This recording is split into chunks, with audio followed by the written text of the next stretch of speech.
Hey all, welcome to another video here on the Twilight Treasury. I'm DB, and today we're going to be talking about the top 10 games with sequels that totally let down, and in some cases destroyed, what could have been an otherwise great franchise. Now, we've looked at this across all platforms, so there's nobody left out, and we had a great number of games to go through here. Because let's face it, there's a lot of series that have had sequels that have been, shall we say, horrible. And we had a really difficult time trying to narrow this down to actually 10. So we had to whip up some extra criteria in order to actually get us a more comprehensive list. Now, you can look down the description to see a list of some of our criteria that we were looking at, but basically we wanted sequels that were from games that were either very iconic, exceptionally good, or had really great potential to be a great series that was otherwise squandered by these sequels that came out. Now, without further ado, let's get right into it. Number 10 on our list is Monster Hunter. Now, when Monster Hunter came out, it was a very unique idea, and really, it has a lot of fun gameplay for people who enjoy that grindy, crafty type survival experience, especially when you throw in monsters, and who doesn't love that? But our main problem with this is that a lot of the issues that were present and glaring in the very first Monster Hunter are still very present in Monster Hunters today. And after over a decade of releasing a Monster Hunter game pretty much every year, you would assume that they would correct these issues. And some of these issues are, there's no story really.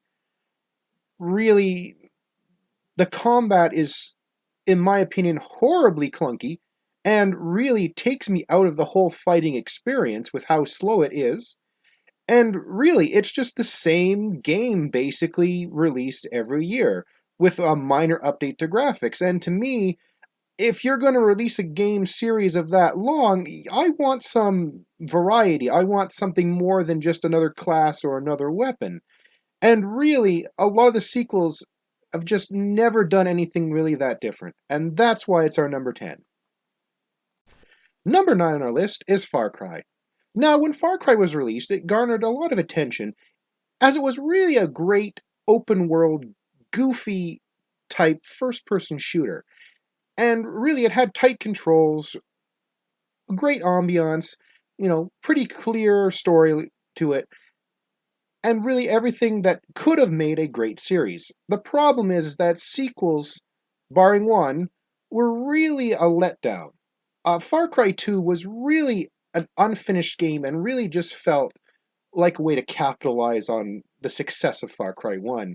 A lot of sync issues, a lot of, choppiness. And the only shining point is Far Cry 3, which really did try to introduce a type of story element and try and felt to give the user a sense of choice, which was really good, and the game was just really polished. Unfortunately, after that, all the other sequels went right downhill with trying to mix a story with a goofy world that made no sense, gameplay that was hit and miss, and again, the same type sync issues that plagued Far Cry 2. And really, if they had just sort of took a step back and remade these games, I think, with a little bit more finesse, Far Cry would be a much better series and still really talked about more than it is today. Number 8 on our list is Duke Nukem. Now, when Duke Nukem was released, it was a very solid platform shooter game. And again, the controls were pretty solid, and everything else about the game was good. It had really a lot of potential to be just as good a series as the Dooms and Quakes that were coming out at around the same time. The problem is that the sequels didn't really hold up or capitalize on what I think Duke Nukem's core success could have been.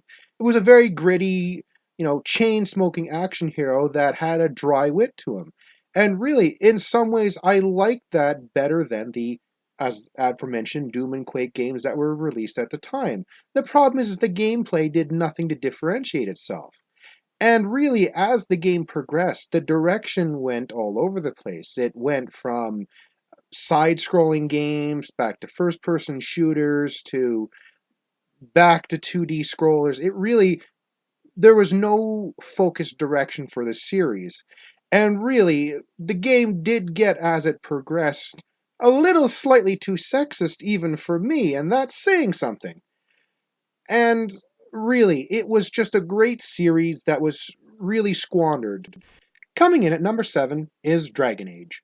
Now, we've had a very hard time trying to place Dragon Age on our top 10 list because the sequels have not been horrible, they've just been extremely disappointing. Now, the original Dragon Age had a really good RPG-like experience, very good story to it, a lot of sense of choice, and really a questing and gameplay system that really advanced into itself. And by that, what I mean is that even side quests that you can undertake really don't feel like they're taking you out of the main story. And in terms of gameplay, doing them doesn't really require a vast divert off the main story either to complete. And it really helped keep you immersed in that whole world. Unfortunately for its sequels, Dragon Age 2 and Dragon Age Inquisition, they really went off this formula entirely. In Dragon Age 2, the game world was such a small and confining place, it really didn't feel like a Dragon Age game, in my opinion. And there were a few other issues with it, but we could spend all day talking about them. In Dragon Age Inquisition, they really didn't fix that same problem. On top of controls, which were so-so at best, that whole questing and gameplay story advancement really were so separate from each other that it felt like it took you out of the experience. And by that, a side quest in Dragon Age Inquisition really could be done that had no impact or really nothing to do with the main story, that you felt like you just spent an hour doing this for absolutely nothing other than getting a random item. And really, that is such a huge divert from the original that it really questions whether they are going to learn their lesson and not do this with the fourth one if they release it. Coming in at number 6 is Devil May Cry. Now, Devil May Cry was really a very unique and solid game when it was released. It incorporated that whole Bayonetta God of War type gameplay that really became popular around this time, but it did it with a very unique storyline, very relatable characters, and really solid controls. The problem with this series is that none of the games and sequels that followed in the Devil May Cry series really got that same formula right. Devil May Cry 2 was a very horrid mix of weak bosses and no storyline really to follow with it, along with really new moves that were done for no reason whatsoever. And going on to 3, 4, and the like, the same issues progressed in that the characters were just not relatable, a lot of backtracking, repetition, again, reuse of storyline and grids and everything else like that.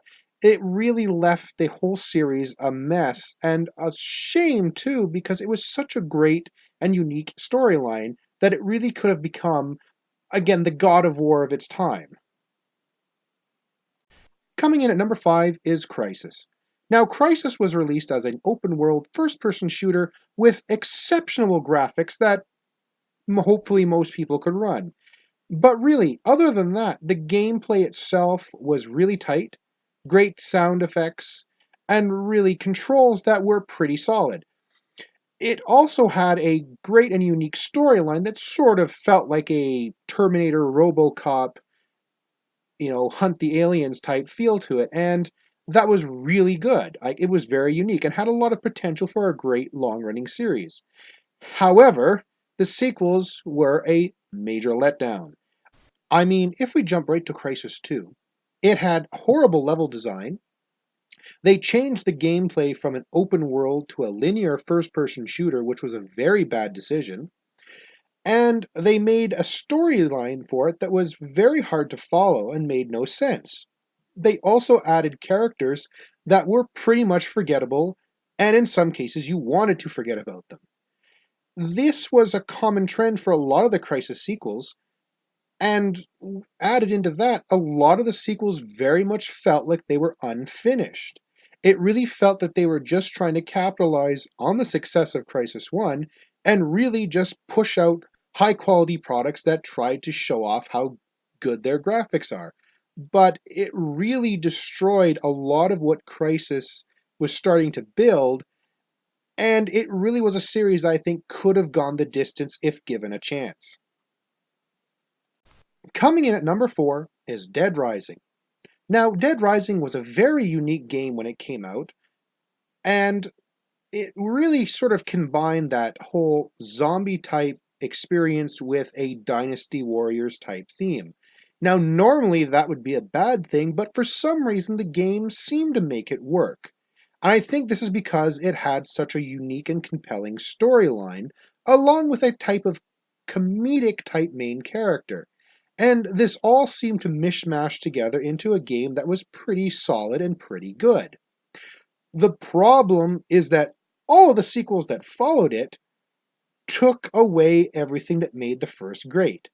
Really, they were very unfinished, a lot of issues when it comes to co-op, loading, crashing, all this type of thing made them feel like very unfinished games.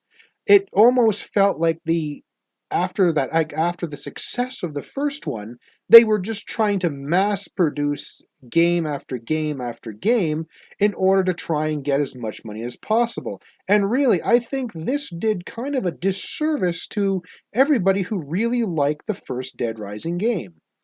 But I think one of the big areas where the series kind of failed for me was the story. I mean, the first one had such a compelling and interesting story that it kind of pulled you into the experience and sort of, ignore some of the comedic type zombies that were sort of flying around. The problem with this is that none of the other sequels got me to develop that same feeling. I mean, even Dead Rising 2 with this poor sick child, I never felt invested in that type of story. And I think this was one of the main issues that made all the sequels in the Dead Rising series really lackluster. And it's a shame because it could have been a really good series. Coming in at number 3 is Max Payne. Now, Max Payne was a very unique and interesting first-person shooter when it was released, in that it introduced that whole Matrix bullet time mechanic to gameplay. And it really introduced it well. I mean, the gameplay was very tight, the controls were responsive, and you really felt that that whole bullet time mechanic added something to the gameplay and that you really needed to use it in order to complete the game properly. Add to that the story was relatively well put together in terms of following, and that you really felt like you had a purpose moving forward and progressing through the game. Now, the sequels, however, where there was so much potential to make this game so much more as a series, really fell flat. The Max Payne 2 really didn't do anything to innovate further from the bullet time mechanic, and it really kind of chopped back on the controls that were so good in the first one. It really made them a lot more sluggish and unresponsive, and you really kind of felt that you were taken away from the experience doing some of the quests and progression through the game. And unfortunately, this got a lot worse in Max Payne 3, where the controls were just as bad, and really the story was so atrocious, it was hard to follow, and really you didn't really feel invested in the whole world that they were trying to create. Add into that really the game itself was just a total letdown, even in terms of graphics, as there were a lot of clipping and loading issues that I found when I tried to play the game, and I know a lot of other people found the same thing. Now, this was really unfortunate due to the fact that that whole series, in my opinion, could have gone on to be a very popular first-person shooter that is still around today if they had just made better choices in the second and third game. Coming in at number 2 is Parasite Eve. Now, this is a game that probably a lot of people have never heard of, but when it was released several decades ago, it was a survival horror game that really could have given Resident Evil a run for its money. I mean, Parasite Eve was a very well put together game.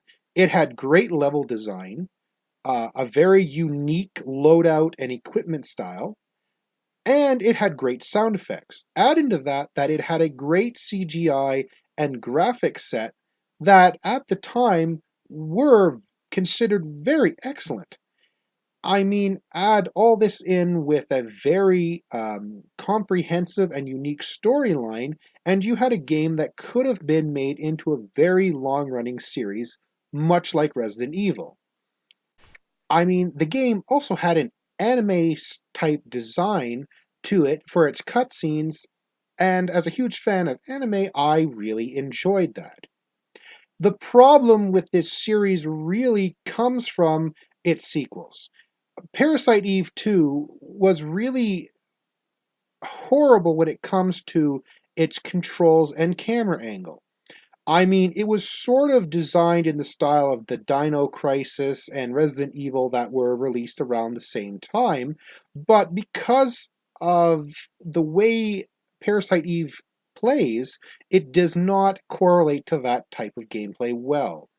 Now, there are a lot of people that enjoyed this game. I wasn't one of them. For the sole fact that if you eliminate the camera and control angles, the clipping and other issues with the game were horribly hard to get over. I mean, you're clipping through bad guys and objects pretty much every scene. Add that to the fact that there's constant load times, and you're basically dying every other second.